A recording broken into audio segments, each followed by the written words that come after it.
इस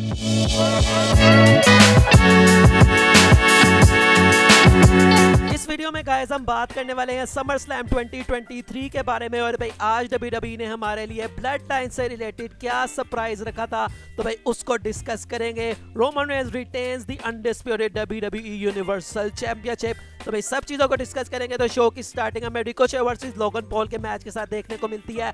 अब इस मैच की अगर हम बात करें तो मुझे इस मैच से जो एक्सपेक्टेशंस हैं वो काफी ज्यादा थी। इस मैच में इतने कोई हमें मतलब वायरल मोमेंट्स नहीं देखने को मिले, हाई फ्लैट्स हैं तो उस तरह के मूव जरूर थे, लेकिन भाई उस तरह कोई OMG मोमेंट WWE ने इधर यहाँ पर बुक नहीं किया था।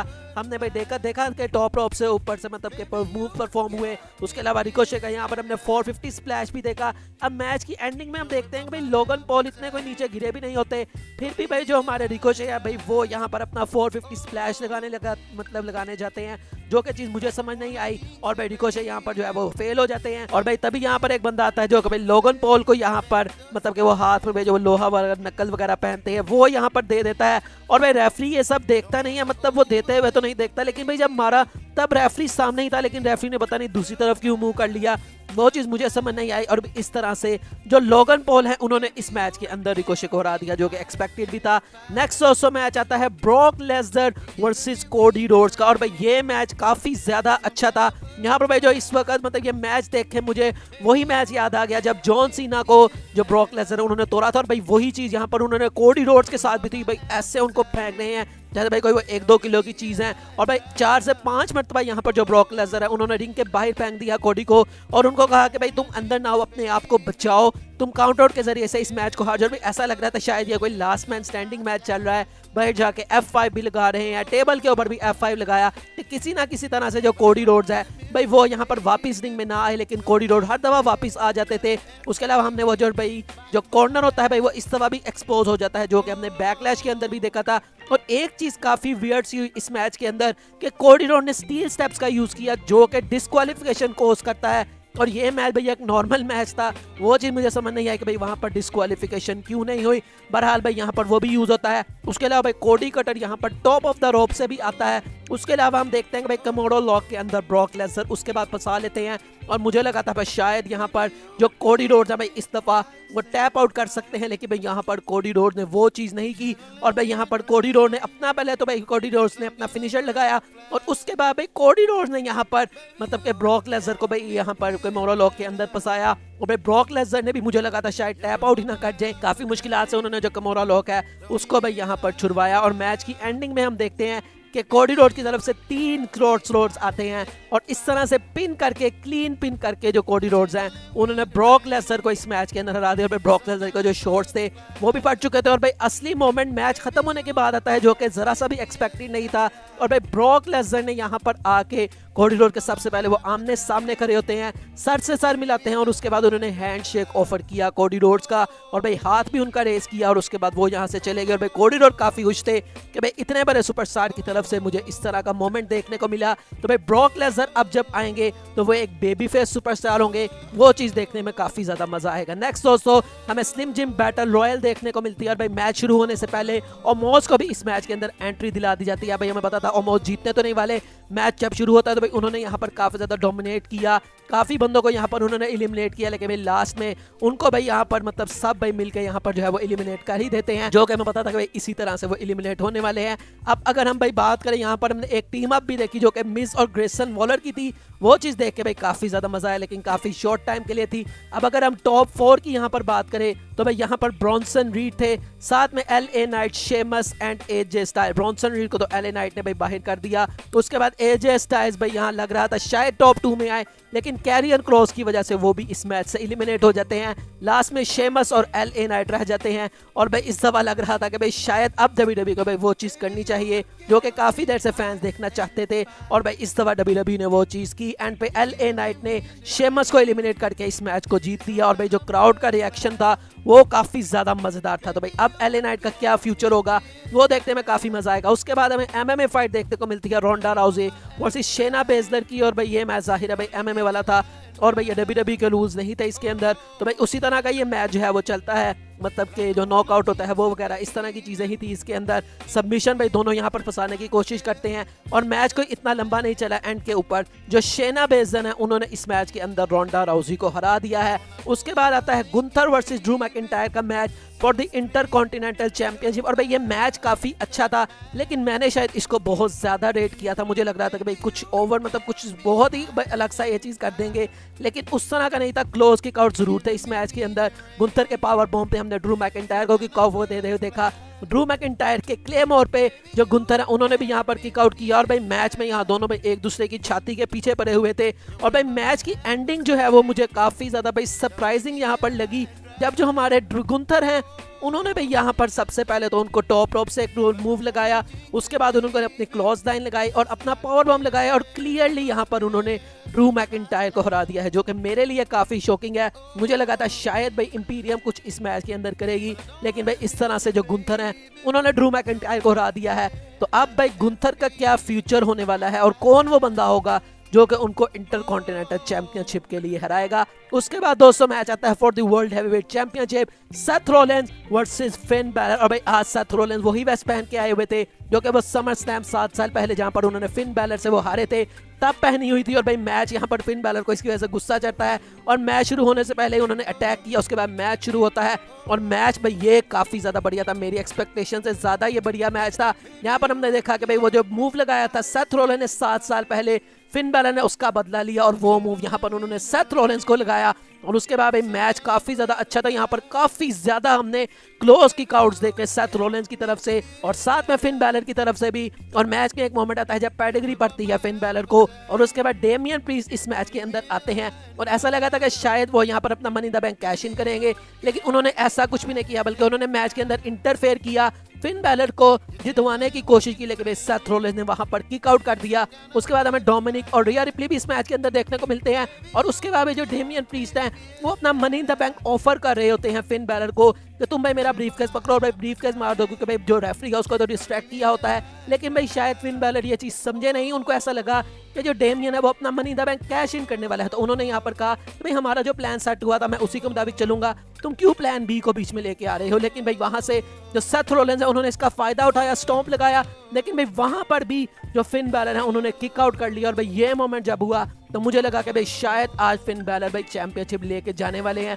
उसके बाद फिर से डिस्ट्रैक्शन कोस्ट होती है डोमिनिक की तरफ से और फिन बैलर ने भाई अपना जो फिनिशर है वो भी लगाया, लेकिन तब भी सेथ रॉलिंस ने किक आउट कर दिया। और भाई तब मुझे समझ नहीं आ रहा था कि भाई इस मैच की एंडिंग डब्ल्यूडब्ल्यूई ने क्या बुक की हुई है, कौन इस मैच को जीतने वाला है। और भाई उसके बाद फिन बैलर दोबारा से डेमियन प्रीस्ट को कहते हैं कि भाई तुम मेरी मदद करो।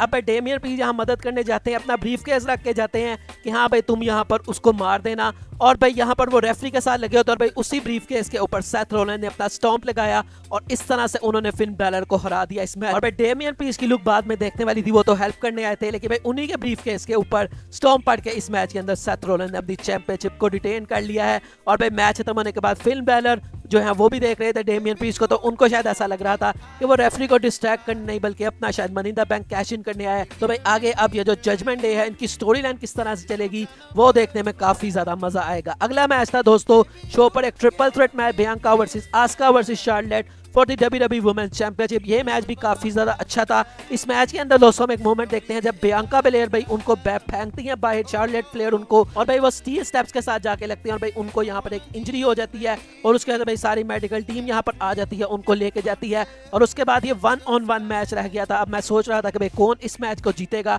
लेकिन हम देखते हैं कि जो बियांका बेलेयर है भाई वो तो हारने नहीं वाली, वो तो EST हैं, वो दोबारा से इस मैच के अंदर आती हैं, इन्वॉल्व होती हैं। और ना सिर्फ इन्वॉल्व हुई, मैच की एंडिंग में हमने देखा कि जब जो बियांका बेलेयर हैं उनके ऊपर भाई फिगर 4 लेग लॉक लगाया होता है शार्लेट ने, तो मिस्ड आती है आस्का की तरफ से शार्लेट के ऊपर। और भाई यहाँ पर उसके बाद आस्का को काउंट करके बियांका बेलेयर ने यहाँ पर जो चैंपियनशिप है उसको जीत लिया। तो भाई ये एक काफी शॉकिंग चीज थी, लेकिन भाई ये शॉकर इसीलिए था क्योंकि फ्यूचर में डब्ल्यूडब्ल्यूई का एक मेजर प्लान है। तो उसके बाद होता क्या है, उसके बाद ईओ स्काई आती हैं और money in the bank cash in हो गया है बियांका बेलेयर पर। तो भाई सबसे पहले यहाँ पर बेली वगैरह आके भाई जो आस्का और शार्लेट है उनको भी ब्रीफ केस मारती हैं। उसके बाद रिंग के अंदर जाती हैं, बियांका बेलेयर बेली से तो छुटकारा पा लेती है, लेकिन भाई ब्रीफ केस यहाँ पर अटैक कर दिया जाता है ईओ स्काई की तरफ से। उसके बाद मैच स्टार्ट होता है, मून सॉल्ट आता है, और इस तरह से ईओ स्काई बन चुकी हैं वुमेन चैंपियन। तो मुझे लगता है भाई इस मैच के अंदर बियांका को इसलिए जितवाया गया कि अगर आस्का को जितवाया जाता तो फिर भाई आस्का को अभी ही जो ईओ स्काई है वो पिन कर देती शो के,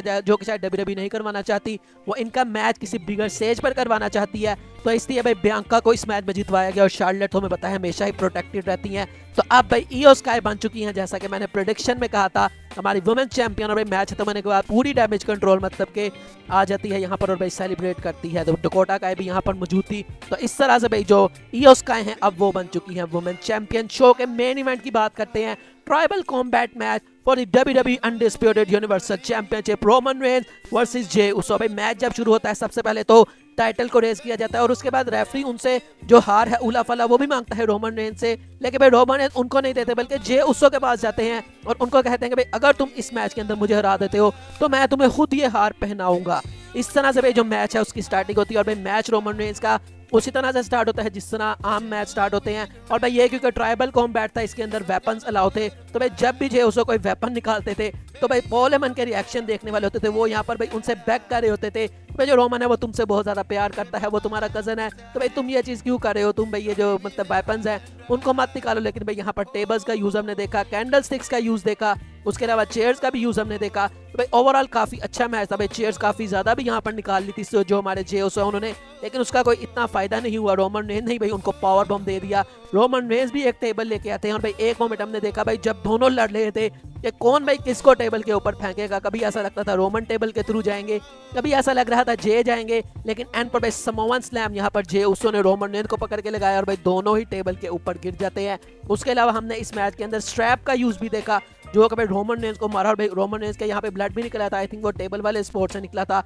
और भाई किस तरह से वो स्ट्रैप मारा था वो काफी मजेदार था। उसके अलावा भाई ये ऑडियंस में भी चले जाते हैं, वहां पर टेबल तोड़ने लगते हैं जे उसो, लेकिन तभी सोलो सिकोआ इस मैच के अंदर इन्वॉल्व हो जाते हैं। भाई सोलो सिकोआ ने अपना सबसे पहले तो भाई यूरानागी लगाया टेबल के थ्रू और उसके बाद उनको ड्रैग करके रिंग के अंदर लेके आते हैं। रिंग के अंदर भी यही मूव उन्होंने परफॉर्म किया। उसके बाद Roman Reigns and solo Sikoa अपना समोवन स्पाइक प्लस स्पीयर लगाने लगते हैं और भाई यहाँ से जो मैच है उसने सही पेस पकड़ी जब भाई रोमन रेंज का जो स्पीयर है वो जे उसो की बजाय सोलो सिकोआ को पड़ जाता है। और भाई यहाँ पर ऑडियंस के साथ साथ रोमन रेंज के भी रिएक्शन देखने वाले थे कि भाई मैंने ये क्या चीज कर दी है। तभी दोस्तों जे उसो की तरफ से स्पीयर आता है और ऐसा लगा कि शायद भाई जे उसो यहाँ पर जो चैंपियनशिप है उसको जीत जाएंगे, लेकिन भाई जे उसो यहाँ पर नहीं जीत जाते। रोमन रेंज किक आउट कर देते हैं। उसके बाद जे उसो चेयर्स लेके आते हैं, चेयर यहाँ पर मारते हैं सोलो सिकोआ को भी, रोमन को लेकर उसके बाद बाहर जाते हैं, बाहर भी चेयर शॉट मारने लगते हैं, लेकिन सोलो सिकोआ फिर से मैच के अंदर इन्वॉल्व होते हैं। और उसके बाद भाई रोमन फिर से ऑर्डर्स देते हैं सोलो सिकोआ को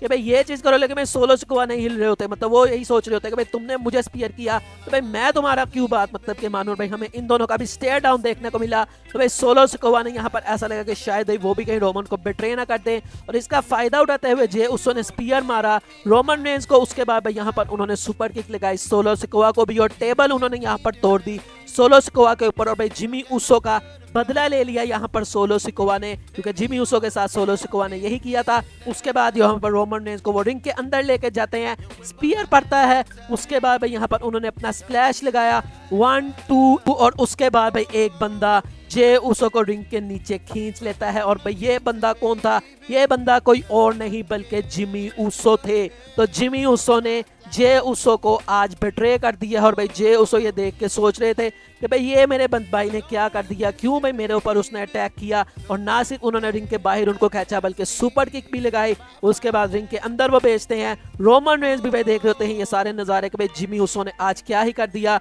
जे उसो को स्पीयर पड़ता है टेबल के थ्रू 1 2 3 और इस तरह से जो रोमन रेंज है उन्होंने अपनी अनडिस्प्यूटेड WWE यूनिवर्सल चैंपियनशिप को रिटेन कर लिया है। और भाई जो जे उसो हैं मैच के बाद भाई वो यहाँ पर काफी इमोशनल हुए पड़े हैं कि भाई मेरे ट्विन ब्रदर ने मुझे क्यों धोखा दे दिया, वही ट्विन ब्रदर जिसके साथ मैं डे 1 से हूं। तो भाई इस तरह से जो रोमन रेंज हैं उन्होंने आज अपनी फिर से अनडिस्प्यूटेड चैंपियनशिप को रिटेन कर लिया है। तो भाई अब जो फ्यूचर है मुझे लगता है शायद रोमन रेंज कुछ ब्रेक ले सकते हैं और जो ब्लड लाइन की स्टोरी लाइन है वो शायद अब जिमी उसो और जे उसो भाई आगे लेके चलेंगे। तो भाई ये था ओवरऑल समर स्लैम। बाकी कुछ रिटर्न्स नहीं हमें देखने को मिले, जिमी उसो देखने को मिले, रैंडी ऑर्टन कहीं नहीं थे, ब्रे वाइट कहीं नहीं थे। आई थिंक WWE का फोकस इस वक्त ब्लड लाइन की स्टोरी लाइन पर है, उसके अलावा WWE का कहीं पर भी फिलहाल फोकस नहीं है। बाकी समर स्लैम का शो काफी अच्छा था। बाकी दोस्तों अगर आपको वीडियो अच्छी लगी हो तो लाइक कीजिएगा, चैनल को सब्सक्राइब कीजिएगा। मिलेंगे नेक्स्ट वीडियो में, तब तक के लिए अल्लाह हाफ़िज़।